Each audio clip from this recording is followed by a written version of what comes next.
Go day katiktik, I have here iTel Vision 5. I'm gonna show you how to hard reset when you forgot your password, and all your data will be deleted if you perform this action.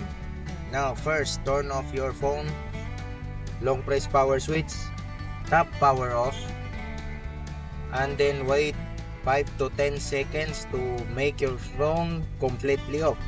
And now press 3 to 4 seconds power switch and then press the volume down. So first power switch 1 2 3 4, then press volume down. When logo comes out, release all the buttons and then quickly press volume down again.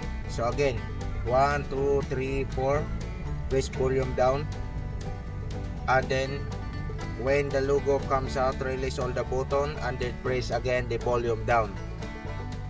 So that is the main tricks, and then wait for a while just to make sure that your phone is go to end recovery. If the phone restart, just repeat the process, just repeat it until it recovery comes out.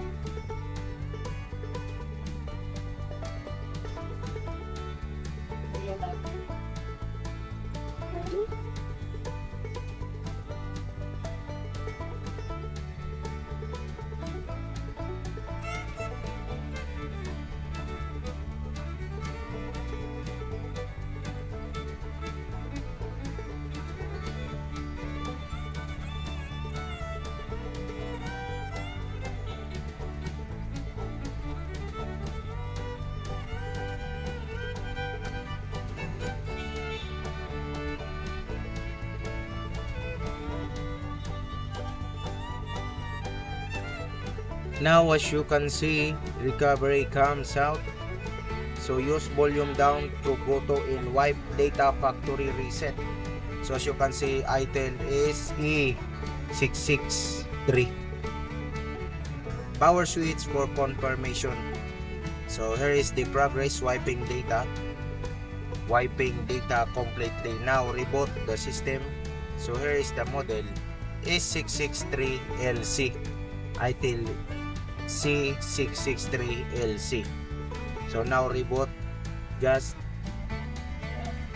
tap or press power switch to reboot system now. So it takes 2 to 5 minutes. Normally open the phone.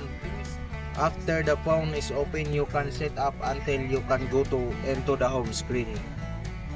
So thank you for watching. I hope that you get some idea how to hard reset the iTel Vision 5 or iTel S663LC. So just set up your phone, and if this video helps you, don't forget to like my video and also to subscribe my channel for more tutorial updates. Thank you for watching. This is your 𝐒𝐥𝐞𝐚𝐬𝐞 and this is ClearvanZ. Thank you.